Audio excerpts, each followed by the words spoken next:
can only imagine how gracious our God using you in our church sa Panginoon. Magaling ka, Jess, sa mga ganito at ikaw ang pang-break ng aming mga nararamdaman. Salamat sa Panginoon. May request po ako pagka umakyat po tayo ng Baguio. Sino po ba akyat ng Baguio sa August ulit? Taas ka ng kamay. Taas ang kamay.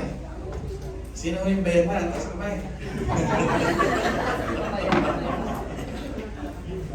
Alam niyo, anniversary natin. Alam mo, gagawin natin kultura pagka-anniversary. Each family will bring flowers. Baka yung detalye, makalimutan ninyo. May pulpito tayo doon, Sunday and Saturday night. Nasa Baguio lang kayo. Madata kayo sa palengke. Doon sa may tinda ng kape, bababa sa likod lang nun. Kung alam ninyo yun. Huwag doon sa mga mahal bibili. Magdala kayo ng bulaklak. Kasi pa bulaklak ay talagang kasama sa offering yan sa Book of Leviticus. Pag nireview niyo yung flowers, nasa pulpit po talaga. Living buhay na flowers. Sino ba nagdala ng bulaklak? Magandang bulaklak na yun, ha? Purihin ng Diyos, mag-i-improve tayo sa flowers sa church. Lapakan pa natin yung mga flowers. Amen ba ito? Amen. Lalo na pag nasa Baguio tayo, pakitaan nyo naman ng Panginoon na buy flowers for Him. Mga mahal nga natin, mga minamahal nga natin asawa, binibigyan natin ng flowers. Diba? Amen ba ito? Si Elden Buma, parang padala sa iyo, package from United States of America. Pag nagpadala ng magagandang flower, lalo na yung ating Panginoon. Yan ang expectation mo sa inyo. Amen ba ito? Ayan. Ako naman pagparambutan niyo na yung isang Danish butter cookies. Bagay po ito sa tea. May 4 akong question na kasama sa wala akong mag-aagawan kung sino yun. Talaga yung kabisado, magtaas ang kamay. Huwag, kung maaari ikaw lang, taas ang kamay, tatawagin ko naman. Yan. Bibigyan natin ng chance din yung hindi nakasagot ng dati. Ay, may ba doon? According to may topic sa mga ito. Sumagot po tayo niyan. Okay po. Ready po ba kayo? Saglit lang naman yan eh. Parang di ready yan. Ready. Hindi na sa mo, mas maganda ngayon no. Doon talaga. Taas lang ang kamay. Medyo kunting hindi naman sa pagkasasagot. Walang agawan. Pag ako bumili kasi sa bakery, pag kasi candies ang bumibili. Okay. Okay, ha? Taas lang ang kamay. Wala akong multiple choice ngayon. Sagot talaga. Medyo challenging. Siyempre, puro easy round na kayo. 2 linggo na. Medyo... Be ready. Remove your deceitful gadget. Hindi yan kasama. What was Eve's first response after eating the forbidden fruit? Kahit hindi sagot ninyo, gusto ko lang yung nakuha mo yung essay. What was Eve's first response after eating forbidden fruit? It is good. Hindi, walang samang mangulang. Sagot, taas ang kamay. Why am I late? Mali. Ano yung kauna-unahang ginawa niya sa pagkain, Ryan? I-share niya kay Adam. I-share niya kay Adam. She gave some to Adam who was with her. Very good. So, Ate Galis, Danish butter cookies. Isang upuan ko lang ito. Kahit simple lang yan, masaya naman ang ating church. Amen? May tayo, may connection to sa nag-message sa umaga nito. Kamusta na yun yung pag may memory verse? Next week will be a memory verse. At i-assign ko yung memory verse tayo next week. May konting practice na sa bunod at merong magre-regalo. Kung may mag-i-sponsor, padala lang sa akin. Yan, okay lang yan. Nalo ka na. Saan ilog nakipag-wrestling si Jacob? Anong ilog ito? Walang titingin sa gadget. Saan ilog nakipag-wrestling si Jacob? Walang. Nabasa ko. Wala.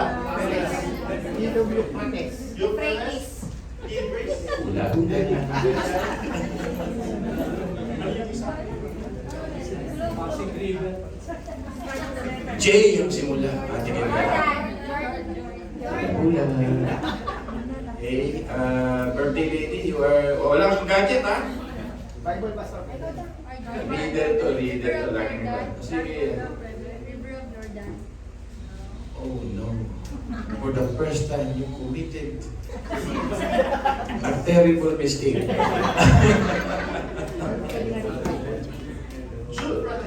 Walang titingin, walang titingin, walang titingin. Walang titingin. Ha? Wala ka bang tinignan? Honest. Sa mata ng Espiritu Santo. Ha? Honest ka? Sino sumagot? Wala nagturo sa'yo. Cherry. Chabok River. Difficult round na tayo. Pero kung nagbasa kayo noon, nadaanan niyo yun. Kaya lang hindi natin.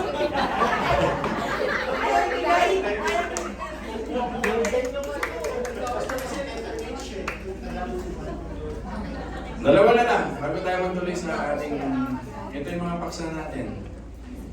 May ganito tayo sa camp. Sister Nani, may ganito tayo sa camp. Kaya lagi ko binabanggit dito, baka marami kang sponsor, kaya tayo. Tawagin natin yung mga, sabihin natin kay Bong, magdala ng mga blues, chocolate. One question, one blues, ganyan lang yun. Give me the exact river in the creation, the four rivers. The four rivers? The four rivers. Tigris. Nagpasa kayo? Nagpasa? Ikaw wala sino tumayo? Tumayo? Kami sa mga. Memorize na kayo. Tigris. O, ano mo lang, kailangan sakto pag-apat na. Ano ulitin mo? May bigo na kung naalis sa'yo. Ito ulit. Tama.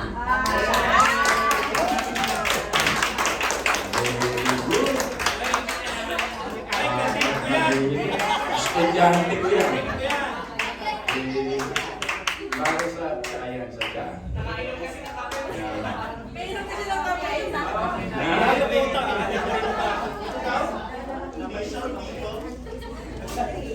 Give me the exact chapter and the exact verse Hard of Genesis 17:22. of the animal as the deer, hunted by the streams of water, which your residence was the deer hunted. Exact chapter and exact verse. Naku, ako ay 16 anyos, kabisado ko lang. Psalms 100 verse 3. Sa kamay. Dalawa to, hindi yung Psalm 63 ang nahanap ko. Psalm 23 verse 1. Naku. Kala ko ito pinakamadali. Next question. Kala ko ito pinakamadali. Alam mo, habang nire-research ko to, ito ako pinakamadali. Alam na member to. Pinakamadali po sa 100. As the deer, kinakanta lagi ng elder ko.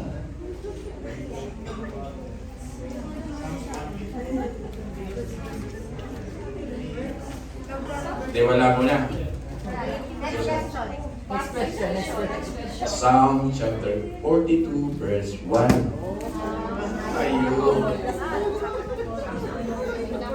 Ako'y bata pa. Gusto ko alam. Das.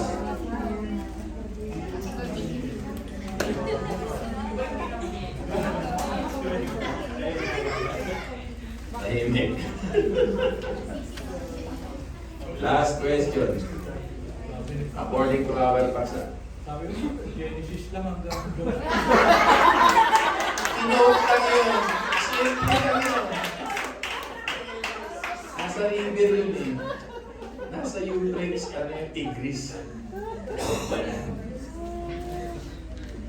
Ito, pinakamadali na ito. What verse is telling about the peaceful, the quiet waters? What verse?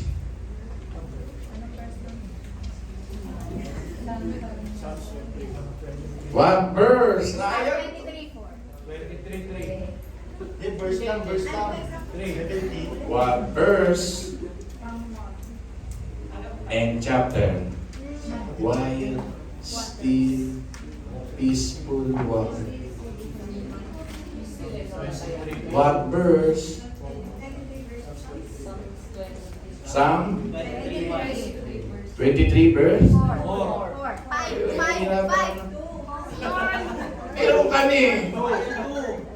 Meron ka verse 2. I-reserve ko muna to. Hindi, i-reserve ko na muna to kasi hindi ka nasagot na. May message pa si Lord, baka pakalitin tayo. Mamaya na to, pagka ano. Sige, tuloy tayo sa ating pagka. Grabe kayo, yung verses pa lang medyo weakness nyo. Sa Genesis yun, Solomonic water, Tigris yun, Tigris. Yung praise. Ano yung inalangan? Oh, ito na lang. Kayo ha? Ano yan? Numbers. Yan po, magdala ka ng maraming chocolate. Tatawagin kita. Yung pa naman may bedroom boys pa naman yun. I-announce ko sa kanya yan. Sige. Ito na. Numbers. Pag ganyan pala, active kayo makinig. Walang natutulog. Maya pa lang. Ito na. Panginoon, samahan niyo kami sa aming mensahe ngayon regarding the stillness and the quiet waters to refresh us our soul. Maraming pong salamat at pamanahan niyo po ang mga miyembro po namin. In Jesus' name, Amen. I-reserve natin yan. Congratulations sa mga nanalo. Yung verses ha, aral-aral na ha. Tayo color na. Sounds mali. O tama na. Tama na. Mahaba usapan. Tama na muna. Sakit na yung ano yan, tama na. Mahirap din sa may singit ng konti. Pero talaga. Tapos na. Sabi ng Panginoon, sino mang nagpapala sa iba ay nagpapasariwa din sa kanyang sarili. Yan ang sermon natin ngayon. Tinuro kayo ng Panginoon sa edification. Yung una ay encouragement. Pangalawa ay comfort. Pangatlo ay equip. Pang-apat ay to bless. Pang-lima, ano yung tinuro sa inyo? Ha? Selfless love. Very good. Pwede nga, nakikinig ka. Kanina umaga, pursuit. At ngayon naman ay refresh, to refresh. Alam niyo, sa edification, wala nakalagay doon to motivate. Hindi naman ako motivational speaker. Walang to motivate. Pero nakapaloob naman yung minomotivate natin yung ating kapwa.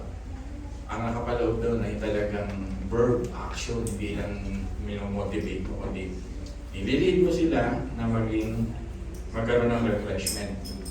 Itong Nepesh Beraka, makinig kayo mabuti, baka nandito pa kayo sa Bible Olympics, ang utak ninyo. Nepesh Beraka, ang ibig sabihin dito ay, ang buhay mo ay buhay na nagre-refresh, nagbibigay ng kasariwaan. At ang binabanggit nga nito ay yung generosity, napaka-unlad nito, lalo na sa verse 24, na yung prinsipyo ng Book of Acts, the more you give, the more you receive. Ang principle naman ng Old Testament, the more you give, the more you are refreshed. Nare-refresh ka. At pag na-refresh ka, magiging edifier ka. Amen po ba na? Naranasan nyo na hubang matuyo? Ano ho ba pakiramdam ng pagiging tuyo? Tingin nga mo. Ano pakiramdam ng dry? Yung minsan, ayan, pakiramdam na isang dry na tao. Ha?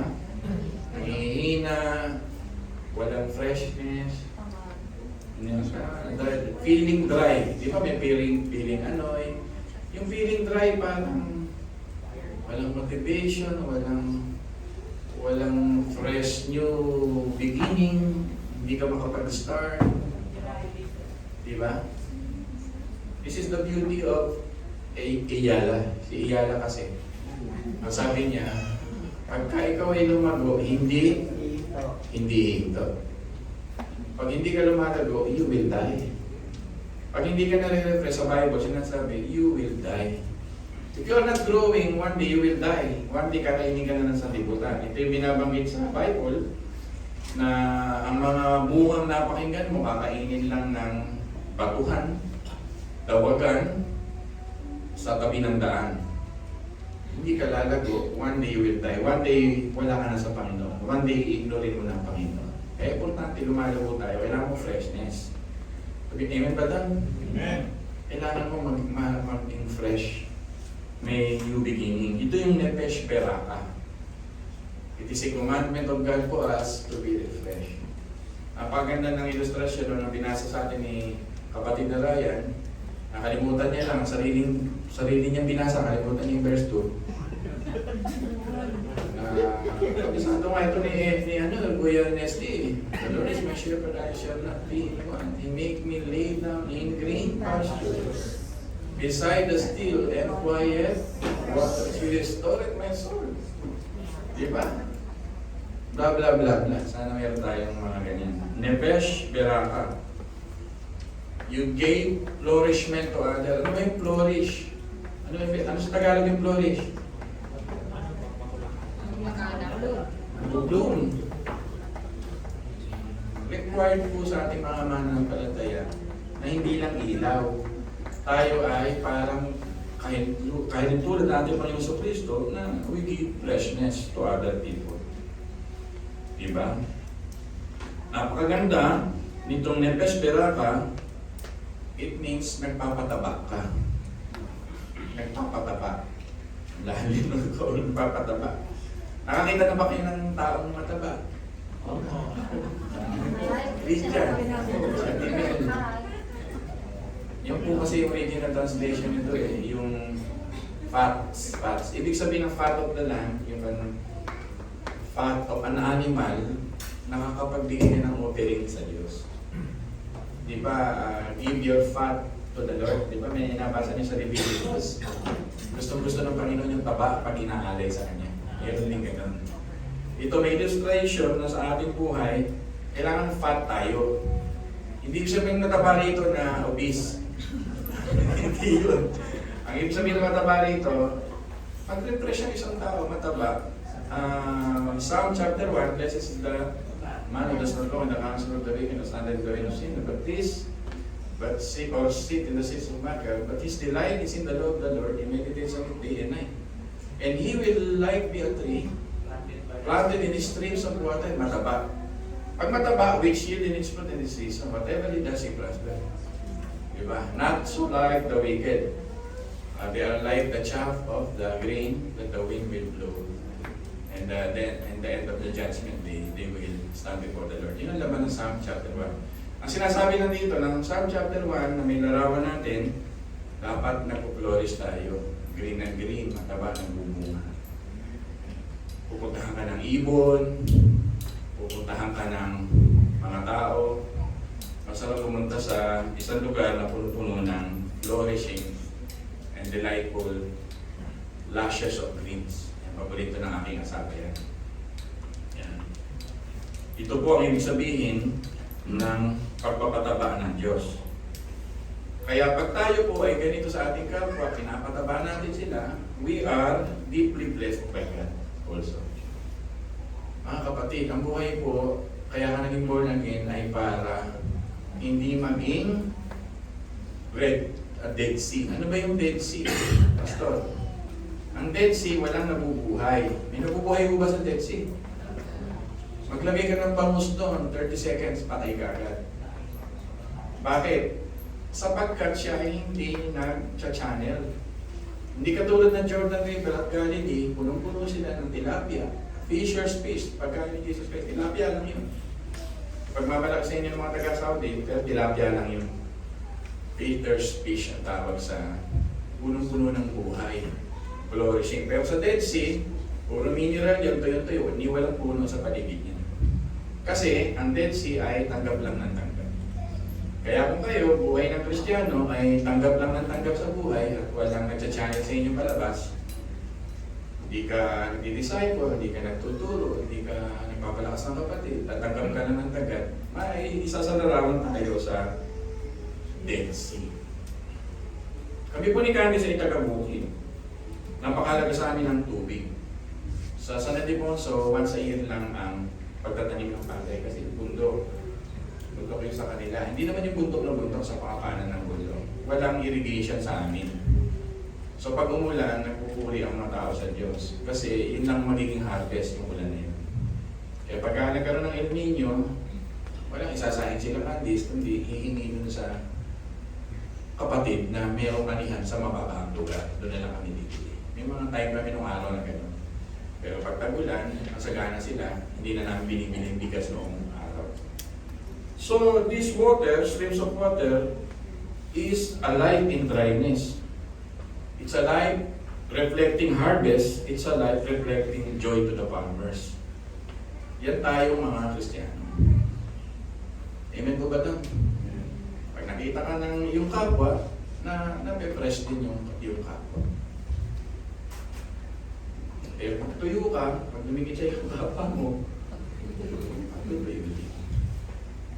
napakabuti ng Diyos, punong-puno siya ng buhay. Revelation chapter 22 is the source of the living water. Jesus Christ is the living water. At sa nagpo-flow kay Jesus Christ ay may buhay, eternal life. Imagine mo, sinabi ng Panginoon, in the very last chapter of the Bible, the metaphor of a living stream. Hindi bread, hindi ang ginamit ng Panginoon sa huling chapter ng Bible ay Christ as a living water. Reciprocal blessing means the life of giving refreshment to others ay katulad ni Boaz, pinagpala din si Boaz dahil minahal niya si Ruth. Katulad ni Ruth, naging Redeemer's family siya, pinanggalingan ni Jesus Christ, dahil siya ay binigay niya ang buhay niya sa kanyang biyanan. Sino po yung biyanan ni Ruth? Sorry, hindi naman eh.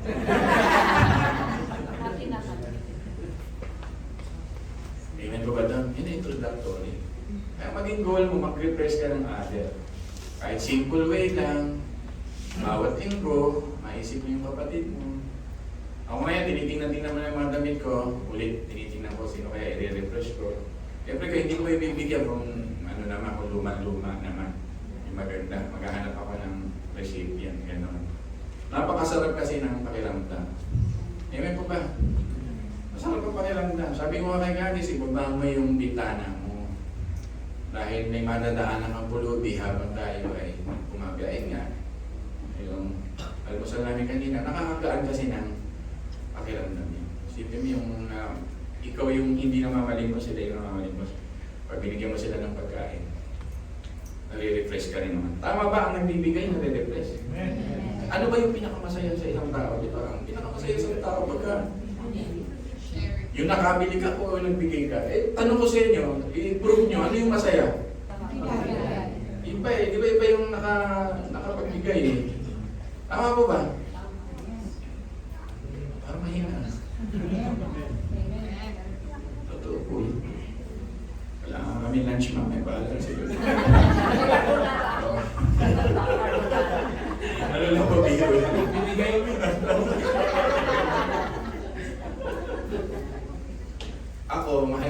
aming asawa. Ang aming oras sa kanya, kahit kahapon sa totoo lang mahirap yung nasa ospital eh. Ay maman, inside the hospital, kabisado ko niya.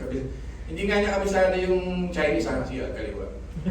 Dumiretso ka dyan si Patricia na, hindi ka, huwag ka na makipagtalo. Dahil ikaw habang nasa loob ng hospital, ako yung labas ng labas. Ang kusina niya nasa baba. Kabisado. Maghapon kami doon. At pag mahal mo pala asawa mo, hindi ka na nag-iisip ng kapaguran. Imagine mo, half day ako nakaupo. Usap ko, 80 years old. 65 years old. Tapos nagbibigay kami ng comfort sa isa't isa. Binibigyan ko ng comfort yung mga kausap ko. Kahapon, nakapag-minister ako dun sa dalawang kasawa na may dito yung wife niya. Maintenance na lamang from Haguno. Nagkuha nga kami ng number. O pwede tayong makadalaw doon. Sa Haguno, yung pala, ang pag-aari lang naman niya ay mag-harvest ng alimango at hipon. Imagine nyo, nagkaroon ako ng kaibigan. Dayuhin na natin. Sabi niya, i-text mo ako, punta ka sa akin pagka advance para may prepare ko sa iyo. Magdala ka ng mga cooler. Ako na bahala. Ilang tubig?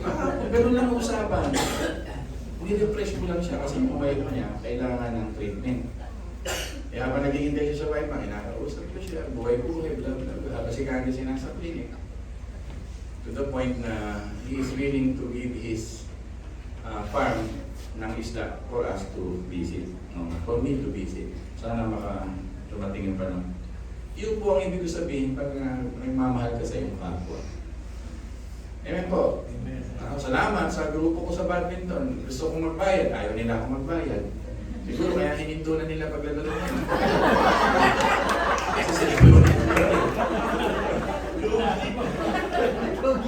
mga hininto na nalulugi siguro. Gusto kong bayad sa pagkain. Sila nagbabayad. Mapalad ako sa church. Sabi ko mga kahapon na bumulay-bulay ako. Iba yung church sa Laguna namin. Kasi marami akong past experiences sa ibang church. Halos amin na ni Candice lahat. Pero dito sa Shepherd's Heart, kahit maliit tayo, napaka-generous ng mga member. Amen ba doon? Amen. Si Daddy, hindi pa rin yata kumakain ng members. Totoo, generous sa mga member natin. Pinagpapasalamat ko sa Diyos yan. Totoo yan. Yeah, deep in my heart. So this is the reflection that God refreshes you. Gusto kong i-share yan sa inyo. Magsimula na kayo ng ganyan para lagi kayo masaya. Imagine mo kung masaya yung heart mo every week. Di pa kasi nagbibigay ka. Gagaling ang sugat mo, gagaling ang masakit mo. Naniniwala ko yun yung mga healing eh. Simpleng bagay, piniprepare. Gagaling yan. Di ba? Karanasan mo sa araw-araw, minamahal ka ng Panginoon. Pinapasariwa niya ang buhay mo araw-araw. His faithfulness is fresh every morning. Sabi nga niya, new every morning. This is the picture of our Lord Jesus Christ that God waters in us every day. We are weary, we are dry, ang buhay because of sin, but our Lord Jesus Christ refreshes us. Yun po yun every day. Sabi mo nga sa katabi mo, keep on flowing. Keep on flowing. Yan ang goal ko. Keep on flowing. Yan, keep on flowing. Masarap po yun. Hindi ka pagkukulangin talaga ng Diyos. Nakita mo, di talaga nagkukulang ang Diyos. Naniniwala po ba kayo doon? Yes. Madadagdagan ka pa nga eh. Kasi nga nagpo-flow ka eh. Di ba nagpo-flow ka, madadagdagan ka pa. Fresh.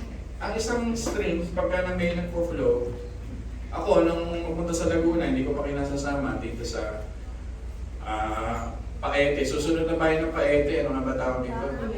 Yung Pakil. Ako may pinupuntahan sa Pakil na lumalabas yung tubig sa bundok. Paglabas ng tubig sa bundok, nung araw, ay sinalo siya ng isang parang swimming pool na ginawa ng mga taga ron. 24 hours yun, walang tigil yun. Tulo na tulo galing dito sa bato, sa Pakil. At yung tubig, kahit anong tingin mo, laging malinaw, 24/7. Papunta na kayo sa Pakil. Yes. Yung malino na tubig doon? Hindi pa. Bukas, tara. Kasi, merong nangyayari sa buhay niya, nag-channel siya kasi sa iba sa buhay. Maniwala po kayo, huwag tayo maging stingy, huwag tayo maging maramot sa buhay. Makikita ninyo the channel of God keep on flowing, live stream, you will remain fresh. Imagine mo, isang kanal, hindi nalalabasan ng tubig, ano mangyayari doon? Nagpunta ako sa Blooming Tree, siyempre dadaan kami dyan sa may ilog dyan, nakita ko yung ilog ng, ano nga ilog yan? Pasig. Talagang, pag nahulog yung tao, palagi ko, 30 seconds pa eh. Talaga, kulay, makikita mo kulay, di ba? Hindi mamamatay sa lulod ng tao dun. Sa leptospirosis. Sabi ko, hindi siguro ano yung tubig talaga. This is the freshness. Keep on flowing. You will be fresh. Goal mo yan sa buhay mo. I must keep on flowing. Amen, people? Amen ba? Eh, kayo naman, mga nagtatrabaho, di mag-isip kayo. Ngayon, malapit na naman yung December. Yung mga recipient natin, isipin nyo kung ano yung matatanggap nila sa ating mga trabaho. Yung mga groups nyo, pupunta sa Baguio, mag-prepare kayo ng something doon sa share nyo ng Bible. Ano ba pwede nyo ibigay? Pwedeng books, pwedeng clovers, pwede yun. Pwedeng granny goose. Wala naman pa granny goose. Sorry. Kasi panahon namin yung granny goose. Pwedeng wafers. Magsishare kayo ng gospel, bigyan nyo. Mag-usap kayong grupo, hindi pwede makashare lang kayo. Thank you ha. Kinuha niyo yung oras ng tao, nakinig sa inyo. Something na may ma-receive. Kaya namin imported na chocolate. Social yun. Pero pwede yun. Iba talaga yung grupo. Naintindihan niyo yan. Ang grupo natin, 5, hati niyo sa 2 yun. Yung pinaka-leader, inimit yun. Tapos pagbalik yun, magsishare tayo. Give something to your recipient. Pag-isipan niyo na, marami naman pag-isipan. Pwedeng tuwalya, pwedeng pulpin, napakarami bigyan. Pwedeng mug, pwedeng limitless item. Pagawa na lang yung meses, bayaran niyo siya. Endless talaga. You mentioned cellphone. One of medyo maramot na Korean na hindi naman lang. May kaibigan ako na isang Korean na medyo maramot ng konti.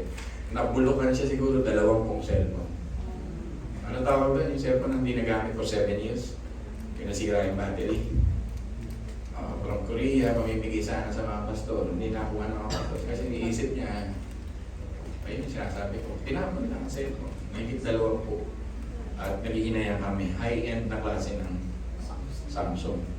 So, sabi ko kasi, medyo may ano kasi ng konti. Dapat pagdating, kaagad, makawala natin. Bilis, no? Kasi yun nga, channel, yung mga stop being stagnant. Sabihin mo nga sa katabi mo, stop being stagnant. Stop being stagnant. Puno tayo ng buhay. Yan po yan. Gusto mo lalong umunlad kami ng iyong restaurant ng 3 na yata. Paminsan-minsan sa buhay mo, magkaroon ka na tinatawag na free day. Meron 3 OFW na nasa ibang bansa. Kumikita sila ng pera. Nagsimula sila ng kita nila na nagpapakain sila sa Manila. Dati konti-konti lang. Ngayon, everyday 3,000 to 4,000. Needing Manila people. Tapos lalo silang naging rich pa sa ibang bansa sa US. Bakit? Kasi chinanel nila yung blessing. So, sa mga nangangailangan ngayon, yung mga nagdo-donate sa kanila, hindi nila maawat kung paano nila. So dami. At pinakarte niya, testify nila. Hanggang sa kumuha na sila ng book, kumuha na sila ng magmamanage para mapakain yung ministry ni God. Feeding ministry. I remember feeding of the 5,000 ng ating Panginoon. Amen ba doon? Parang natahimik si kami. Illustrasyon lang. Di ba minsan maganda siguro magpalugaw ulit tayo dito sa church. Dati tricycle driver, balik naman natin ngayon. Kahit dito lang sa street natin. Pag-isipan natin, iiwan ko na sa inyo yung ministry yan. Yung mga luma niyong gamit, nag-iisip ako minsan na magkaroon tayo ng one-day sale dito. Wala tayo rin ng bibili. Parang natahimik kayo. Yung mga ayaw nyo na sobra-sobra na sa bahay nyo, dalhin nyo dito. Lagyan natin ng presyo. Kumita ka pa in a very minimal prices. Makatulong ka ba sa kapwa? Ayaw na nilanin ng rep niya, binita niya ng 500. Ano ba?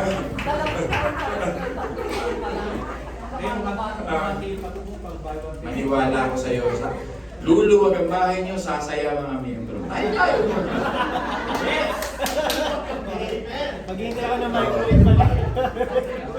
Sino pwedeng mag-organize nito natin? Kasi matagal ko na naisip ito na ang dami nating gamit, mga damit-damit. Huwag naman kayo magdala na beef na sila. Ayan naman kayo. Sabihin yung medyo usable. Kasama ko na lang Golden Ladies. Okay. Prepare natin. 1 day o 2 days, magkaroon tayo ng tinatawag na parang dito sa church. Nagagarage sale tayo, ina-announce natin, tapos lahat ng dumadalo, meron silang free meal, lugaw. Hindi nyo ba nakita yun?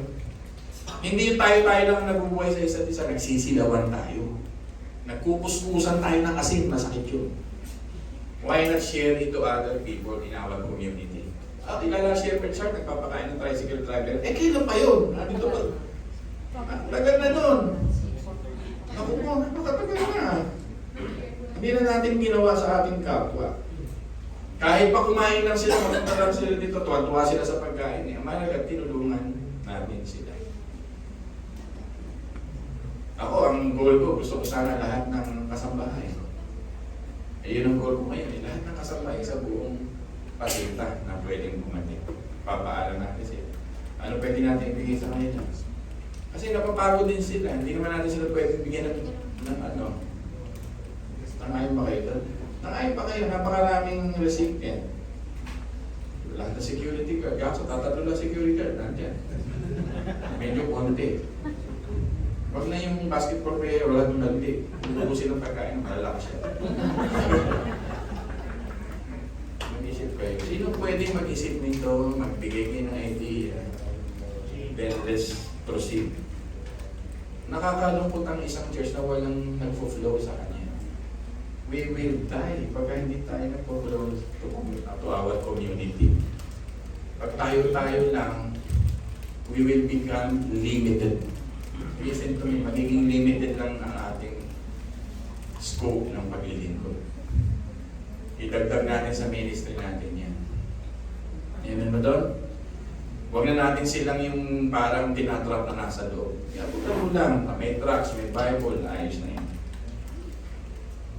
Tuloy yung pag-aaral. Be a channel of blessing. God never intended you na habang pinagpapala ka, stop ka ng stagnation ito. You are meant to flow. You are meant to share rather than hoard things. You are meant to share. Sabi mo nga sa katabi mo. Your life is meant to share. Your life is meant to share. Yan po yun. Kikinig po. Chay, baka sobrang ng dami mong dami. Mawasan mo kahit 1/4, pamigay mo doon sa hirap na hirap. Yun ang ibig sabihin. Kasi tinong ka na sa Shopee. Medyo, anak, medyo pamigay-migay mo na.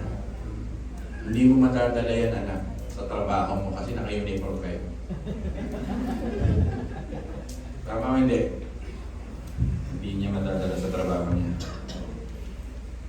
Sabi ng Panginoon ng Genesis 12:12 kay Abraham, I will bless you so that you will be a blessing. Muli, sabihin niyo sa katabi mo, God will bless you so that you will be a blessing. We are not just a recipient of God, but an ambassador to refresh others. Malapit na tayo matapos. Mag-work nawa ang Panginoong Jesucristo sa ating mga buhay. Diba Christ came to serve. We are born again here to serve. Family nyo, mag-isip kayo ng something to do for the whole year, hindi yung puro sarili nyo lang. Yan, something to do ito, bibigyan natin sa ganito. Yung family nyo, tapos lalabas kayo, kahit yung buong pamilya nyo, i-train nyo sa ganito. Masasaya yung mga anak nyo kung na-experience. You are here to serve. We are not a reservoir. Mga kapit. What is a reservoir? Parang dam. Di ba? We are a giver. The rivers of Eden. Yan ang examples kanina eh. The rivers of the Tigris, Gihon, Pishon. Ano pa isa? The Euphrates is the provision of God divided into rivers. Kaya from creation, umagos ng ilog, nagkaroon ng recreation ulit, mga halaman. The Jordan River, the river of new beginnings. Leaving the old life, we are in the new season. Fresh. The Jabbok River, yan ang panalunan ni Jing, di makatulog yan. The river of transformation. Genesis chapter 32. After we surrender our struggle and struggle to God, transformation will come. That's the illustration of Jabbok River. Kaya yung prayer ko sa inyo kanina, deform ang buhay natin na dati dahil sa kasalanan, na-reform kayo sa church dahil sa theology, matatransform kayo ngayon pagka ang buhay nyo at ginagamit nyo sa ibang tao. The Kishon River, the river of victory. Yung mga impossible situation ninyo, ito-turn ng Diyos sa situation na magiging possible blessing niya. Nasa Judges chapter 4 and 5. The Euphrates River, it is the promised river. Di makatulog si Sis, nasagot niya to. The promises of God refreshes the promises to Abraham, the Euphrates River. Marami na mahal.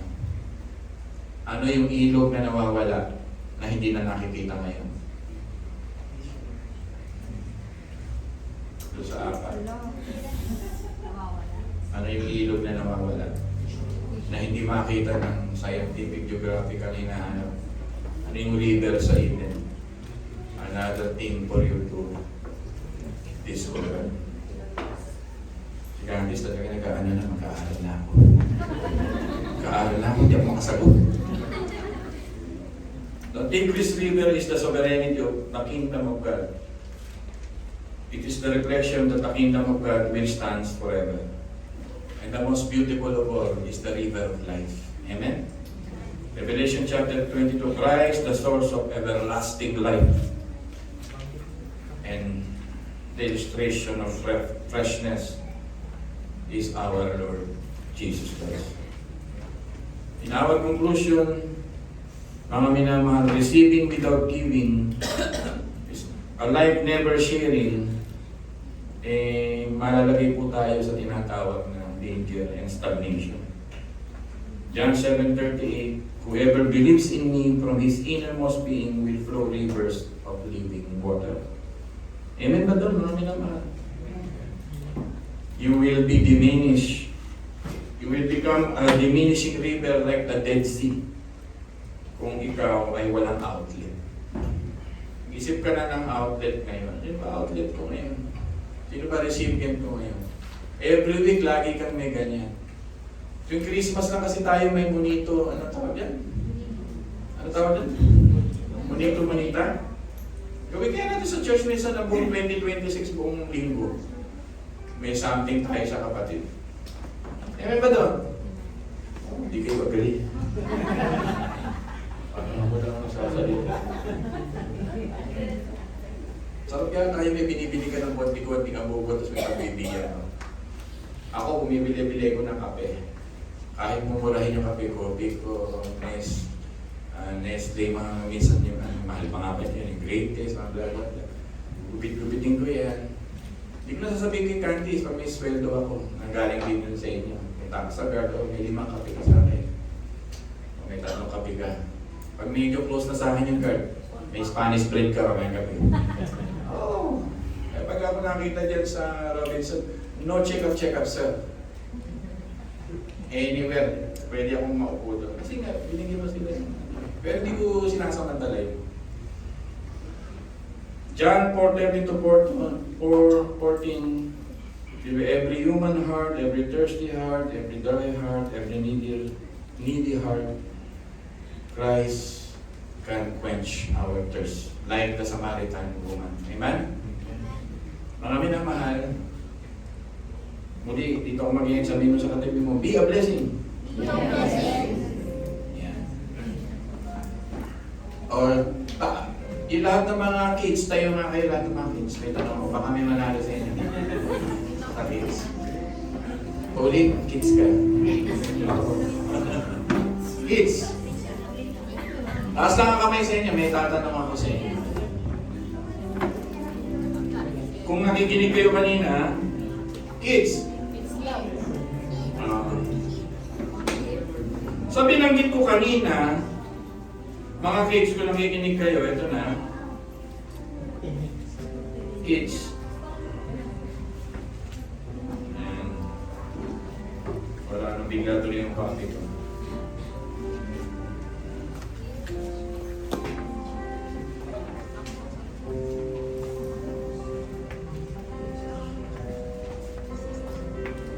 Yeah, refreshing others.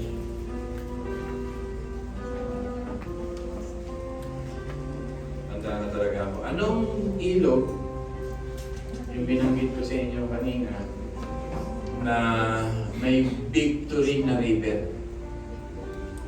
Ano yung binanggit ko sa inyo na may victory na river? Dali!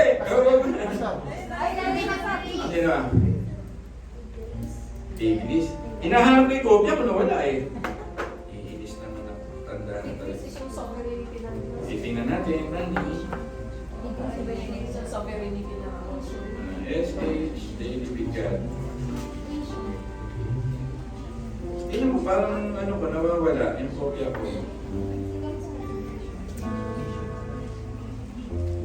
Okay. Yun. Okay. Okay. Ano sagot mo na? Ano yung Victory River? Tigris? Anak? Mali.